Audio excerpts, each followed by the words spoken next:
লালমনিরহাট জেলার হাতীবান্ধা উপজেলার ঐতিহ্যবাহী হাট জামে মসজিদে মুসল্লিদের সুবিধার্থে নির্মিত নতুন অজুখানা আজ সোমবার জোহরের নামাজের পূর্বে আনুষ্ঠানিকভাবে উদ্বোধন করা হয়েছে। নতুন এই অজুখানায় একসঙ্গে প্রায় ৫০ জন মুসল্লি অজু করার সুযোগ পাবেন। ফলে জুমা ও ঈদের নামাজ সহ বিশেষ সময়গুলোতে মুসল্লিদের ভিড় ও অপেক্ষার ভোগান্তি উল্লেখযোগ্যভাবে কমবে বলে আশা করা হচ্ছে। উদ্বোধন অনুষ্ঠানে মসজিদ কমিটির সদস্যরা জানান, দীর্ঘদিন ধরে মুসল্লিদের অজু করার পর্যাপ্ত জায়গার সংকট ছিল। বিষয়টি বিবেচনায় নিয়ে এই উন্নয়নমূলক উদ্যোগ গ্রহণ করা হয়। আধুনিক নকশায় নির্মিত অজুখানাটিতে পর্যাপ্ত পানি সরবরাহ, সুষ্ঠু নিষ্কাশন ব্যবস্থা এবং পরিচ্ছন্নতার বিষয়টি বিশেষ গুরুত্ব দিয়ে নিশ্চিত করা হয়েছে। স্থানীয় মুসল্লিরা জানান, আগে নামাজের সময় অজু করতে দীর্ঘ লাইনে দাঁড়িয়ে থাকতে হতো, যা অনেকের জন্য কষ্টসাধ্য ছিল। নতুন অজুখানা চালু হওয়ায় সেই দুর্ভোগ অনেকটাই লাঘব হবে বলে তারা আশা প্রকাশ করেন। বিশেষ করে বয়স্ক ও অসুস্থ মুসল্লিদের জন্য এটি বড় স্বস্তির কারণ হবে। মসজিদ কমিটির পক্ষ থেকে আরও জানানো হয়, ভবিষ্যতেও মুসল্লিদের সুবিধা বৃদ্ধির লক্ষ্যে মসজিদে বিভিন্ন উন্নয়নমূলক কার্যক্রম গ্রহণ করা হবে। আমি মোহাম্মদ আব্দুল কাদের, এই অত্র মসজিদের শুক্রবার নামাজের খতিবের দায়িত্ব পালন করছি। তো আপনাদেরকে ধন্যবাদ এবং সৃষ্টিকর্তার কাছে অশেষ শুকরিয়া যে এত বড় একটা অজুখানা, ওয়াশরুমের ব্যবস্থা আল্লাহ রাব্বুল আলামিন করার তৌফিক দিলেন। এজন্য আল্লাহ তাআলার কৃতজ্ঞতা প্রকাশ করছি। আসসালামু আলাইকুম। আমি সভাপতি হাতীবান্ধা হাট জামে মসজিদ। আমরা এখানে যে অজুখানাটা করেছি এটা 50 আসনের অজুখানা, সর্বমোট 50 আসনের। আচ্ছা, এই অজুখানায় অনেক ব্যয় হয়েছে, যে সুন্দর কারুকার্য আমরা দেখতে পাচ্ছি। মোটামুটি অনেক ব্যয়বহুল একটি কাজ এখানে হয়েছে। কত টাকা ব্যয় হয়েছে আর কি, আমাদের একটু নির্ধারিত না হলেও পাশাপাশি একটু বলবেন। এটা আসলে নিট অ্যামাউন্ট এখন বলা যাচ্ছে না, তবে প্রায় একটা সংখ্যা মোটামুটি 20 থেকে 22 লক্ষ টাকার মতো আমাদের এটা খরচ হয়ে গেছে এই অজুখানা তৈরিতে। আপনি এই মসজিদের সেক্রেটারি, আমাদের এই মসজিদের পানি নিষ্কাশনের ব্যবস্থাটা কি?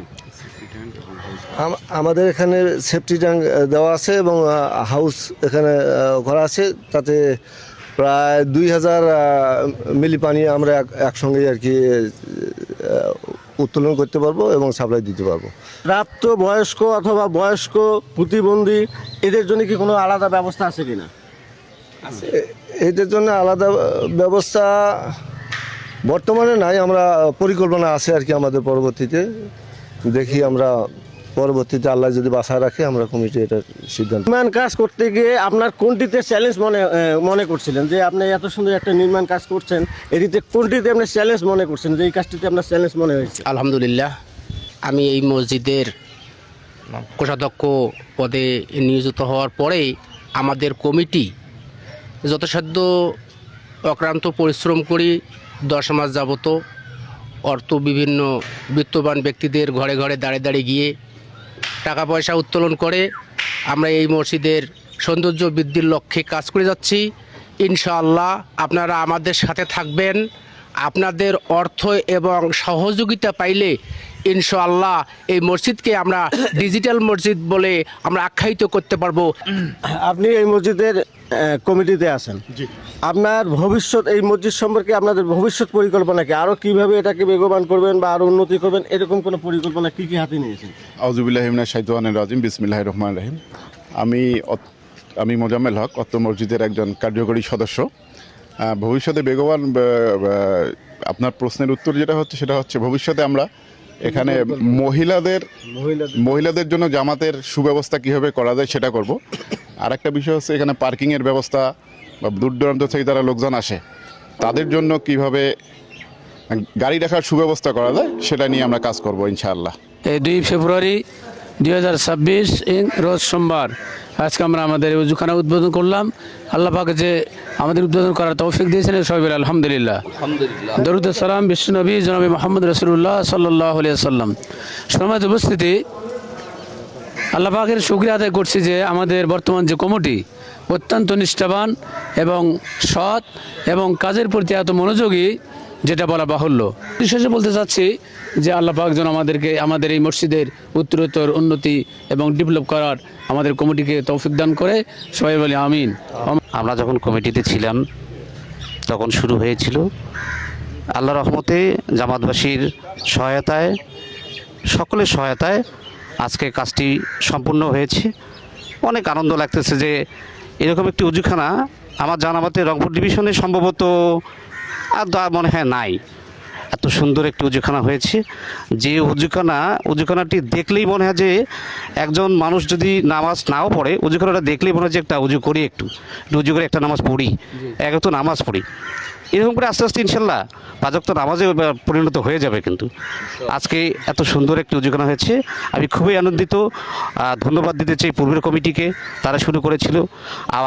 আরও ধন্যবাদ দেব বর্তমান কমিটিকে, অত্যন্ত নিরলস পরিশ্রম করে আজকের এই উজুখানাটি সম্পূর্ণ করেছে। যদি সমস্যা ছিল এখন কি কি আসসালামু আলাইকুম ওয়া রাহমাতুল্লাহি ওয়া বারাকাতুহু।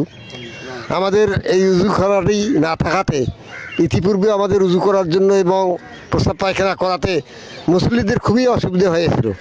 বর্তমান আমরা ইতিপূর্বের কমিটি এই কাজটাকে আরম্ভ করেছিলাম, বর্তমান কমিটি সেইটাকে আল্লাহর রহম শেষ করেছে। এখন আমরা অত্যন্ত আনন্দিত এবং গর্বিত যে আমাদের হাতিবান্ধা হাটখোলা মসজিদে এত বড় একটা অজুখানা এবং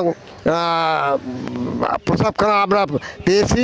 এটার জন্য আমরা এই এলাকাবাসীকে এবং অত্র এলাকার যারা এই মসজিদে দান করেছেন তাদেরকে ধন্যবাদ জানাই। কমিটির কাছে আপনার প্রত্যাশা কি? বিসমিল্লাহির রহমানির রহিম। আসসালামু আলাইকুম। আমার প্রত্যাশা হলো এই মসজিদে যারা ম্যানেজিং কমিটিতে আছেন তারা অত্যন্ত দুর্দশাতে আপনাদের মধ্যে আছেন। এই দুর্দশাতার কারণেই এই উজুখানা, এত বড় উজুখানা এরা হাতে নিয়েছেন এবং এতগুলো কাজ করেছেন। এটা ব্যয়বহুল একটা উজুখানা। এত ব্যয়বহুলের মধ্য দিয়ে যে এরা এত পদক্ষেপ নিয়েছেন, এনাদেরকে আন্তরিকভাবে আমি তাদেরকে শ্রদ্ধা জানাই এবং ধন্যবাদ জানাচ্ছি। কমিটির কাছে আপনার প্রত্যাশা কি? নতুন কমিটির কাছে প্রত্যাশা হলো, এরা একতলা আছে, 2 তলা